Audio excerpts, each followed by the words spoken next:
So good day, ma'am, and to my fellow classmates.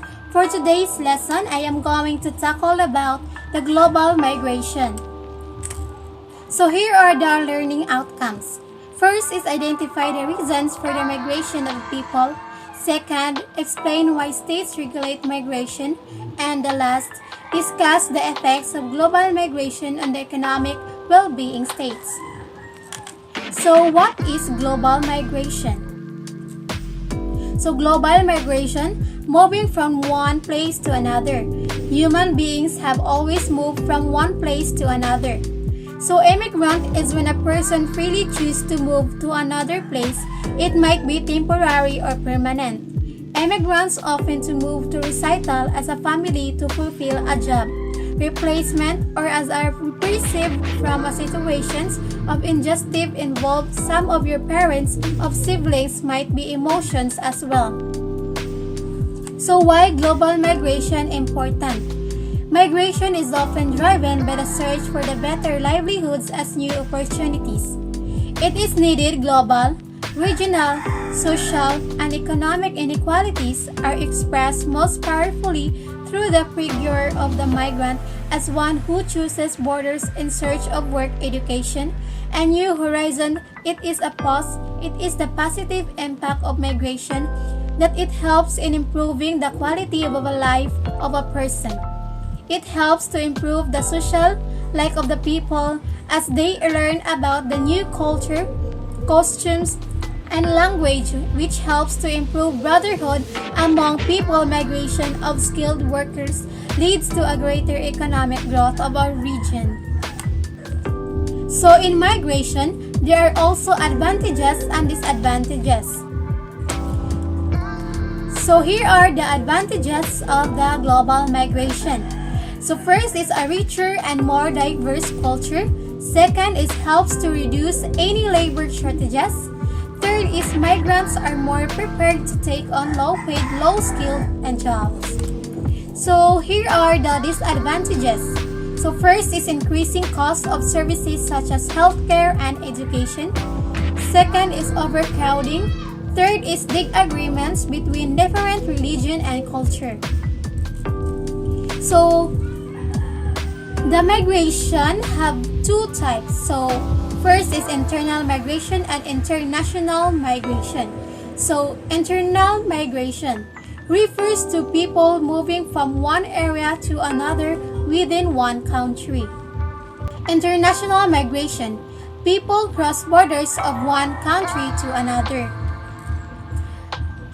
So international migration can be further broken down into 5 routes. So first is more permanently to another country, which is immigrants. Second is workers who stay in another for a fixed period, at least 6 months in a year. Third is illegal migrants. Fourth is whole families have pension or petitioned them to move to the destination country. Fifth is the refugees, asylum seekers, those unable or unwilling to return because of a well-founded fear of persecution on account of race, religion, nationality, membership in a particular social group or political opinion. So here are the pictures.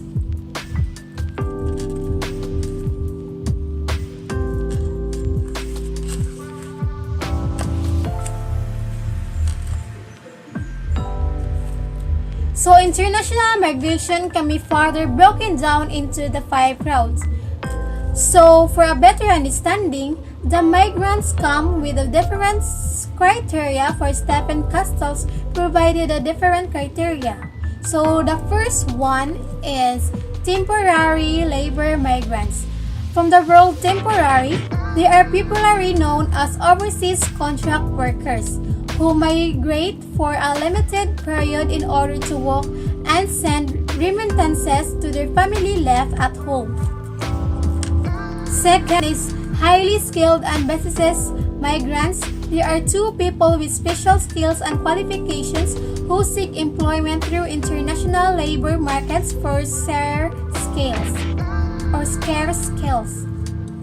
So the third is irregular migrants, are also known as undocumented or illegal migrants.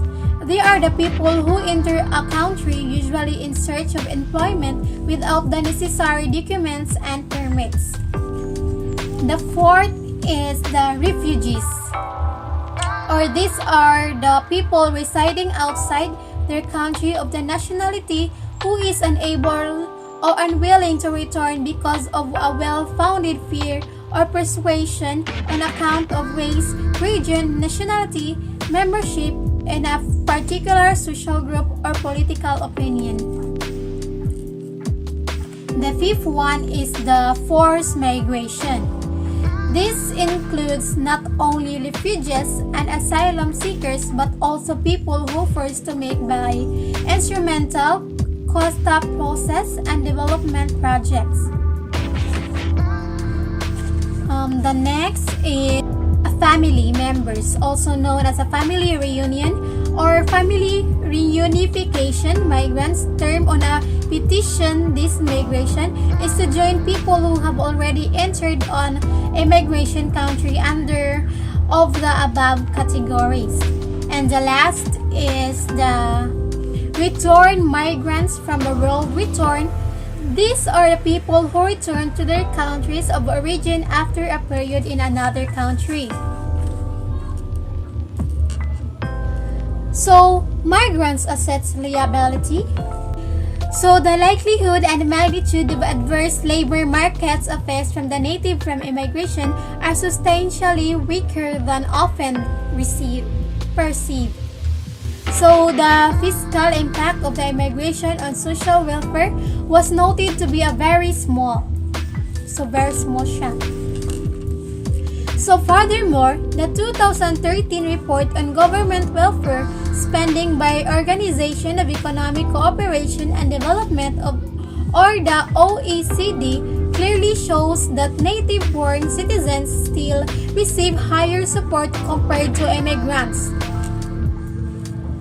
So let's take a look. Immigration, when we say immigrate, this is the country when you come or when you came, like for example, ikaw ay taga Pilipinas and you get abroad or you went to abroad papuntang Dubai.